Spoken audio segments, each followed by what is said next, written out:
นี้กูออกมาบอกไอ้พวกที่แชทมาด่ากูนะกูบอกมึงเลยไม่ต้องแชทมาหรอกกูไม่ว่างตอบแชท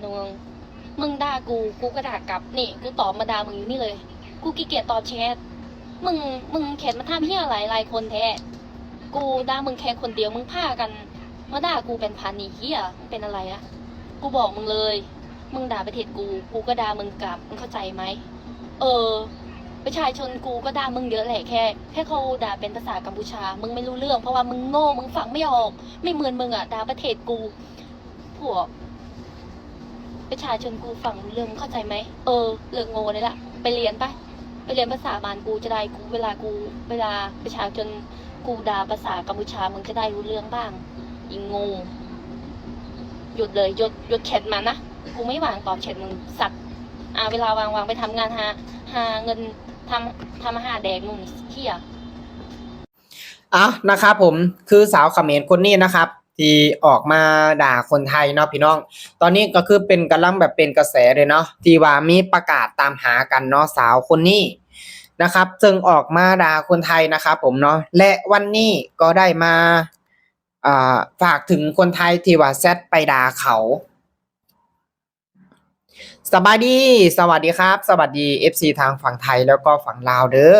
สวัสดีครับผมเนาะวันนี้ก็มาอยู่ในช่องบ่าวลำซาแนลเส้นเก่าเส้นเคยนะครับล่าสุดพี่น้องนะครับสาวเขมรคนหนึ่งนะออกมาอัดคลิปด่าคนไทยเนาะที่ว่าคนไทยนะครับแชทไปหาเขานะเขาบอกว่าบ่ต้องแชทมาเอาเวลานี้ไปทำมาหากินเพิ่นว่าออกมาตอบคนไทยนะครับบ่ต้องตามหาเขาหรอกตามหาจังไดก็บ่เจอเพิ่นว่าเพราะว่าเพิ่นอยู่เขมรนะครับตามหาจังไดก็บ่เจอและเพิ่นยังบอกว่านะครับทางเขมรเนี่ยด่าทุกวันบ่แม่นตั้งแต่เขานะด่ากันทุกคนเขาด่ากันทุกวันแต่ว่าทางประเทศไทยเนี่ยฟังบ่ออกเพราะว่าเขาด่าเป็นภาษาเขมรนะครับเพิ่นบอกว่าประเทศไทยเนี่ยโง่ฟังภาษาเพิ่นบ่ออกและแต่ทางประเทศไทยเนี่ยด่าเขาเนี่ยเขาฟังออกเพิ่นว่าแล้วก็แนะนำให้คนไทยเนาะไปเรียนภาษาเขมรเพิ่นว่าคือส่วนมุมมองบาลามเองนะครับมันก็บ่ได้มีความจำเป็นอีหยังเนาะถ้าว่าอยากด่าก็ด่าไปเลยนะครับมันบ่ได้เจ็บบ่ได้ปวดแม่นบ่ยิ่งบ่ได้ยินหรือว่ายิ่งบ่ฮู้เนี่ยก็ยิ่งเฉยๆแม่นบ่ครับนะถ้าฟังบ่ออกยิ่งบ่ฮู้เนี่ยยิ่งบ่ได้รู้สึกเจ็บบ่ได้รู้สึกเครื่องอีหยังนะอันนี้ก็คือความคิดของบาลามนะครับแต่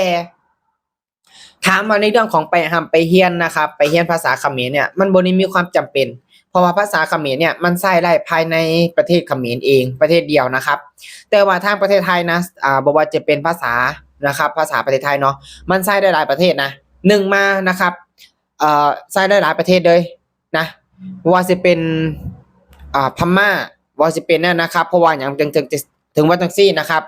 เพราะว่าในเวลาที่ไปเจอกันนะครับบางคนเนาะก็ว่าภาษาพม่าบ่เป็น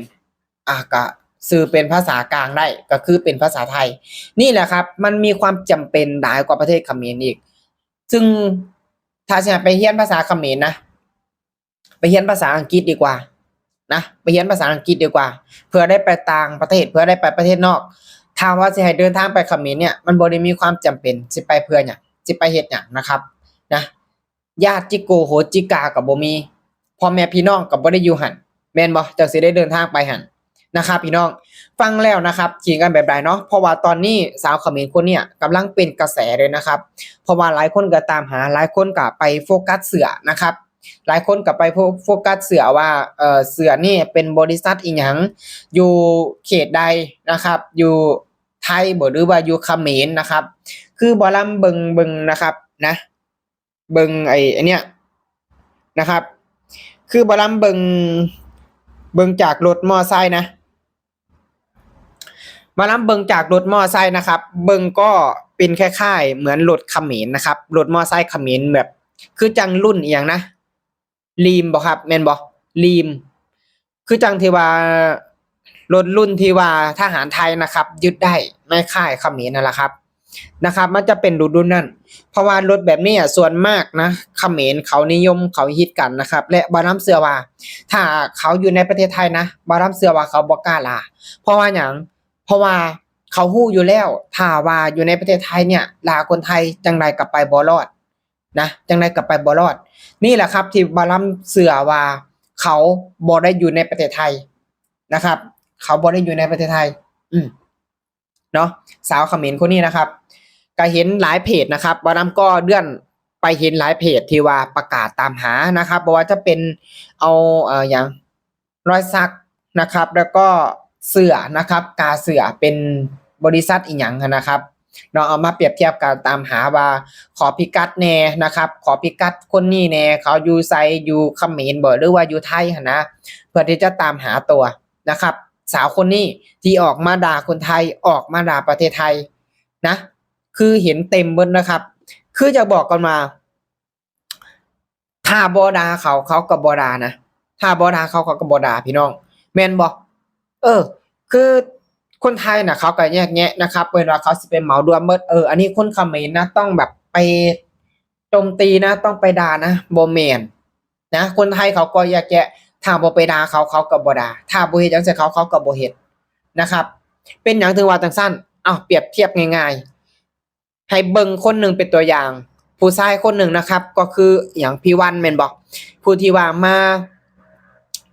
อยู่ในประเทศไทยนะครับมาช่วยเหลือตอนที่ว่าตึกถล่มแน่แล้วก็ไปบริจาคน้ำข้าวปลาอาหารแห้งอยู่ทางภาคใต้นี่ก็คือคนเขมรแล้วเขาก็อยู่เฉยๆนะครับเขาก็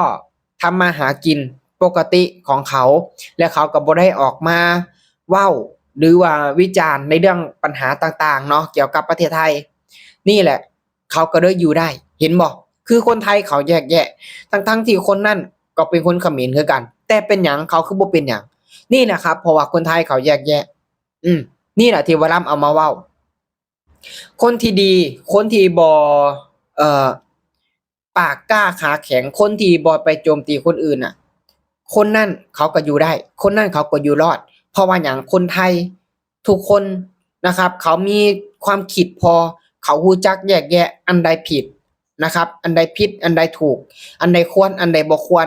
เขาแยกแยะเขาบ่คือจังเขมร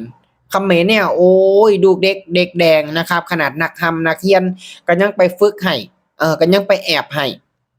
เหยียบธงชาติไทยให้ด่าคนไทยให้ไปเต้นในอิหยังในหน้างานของ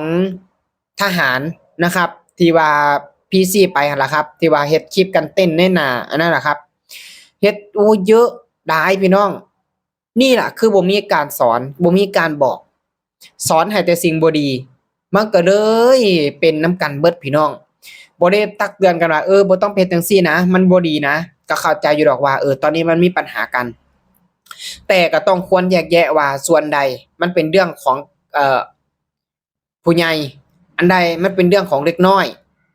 ต้องแยกแยะนะอันนี้เหมารวมหมดเลยนี่นะเขมรมันถึงบ่เจริญมันถึงบ่พัฒนาไปฮอดไสนะครับพี่น้องฟังแล้วคิดกันแบบไรนะครับก็สามารถคอมเมนต์กันเข้ามาได้เด้อสำหรับคลิปนี้นะครับบาลัมก็จะขอฝากไว้เพียงแค่นี้นะครับขอขอบคุณครับ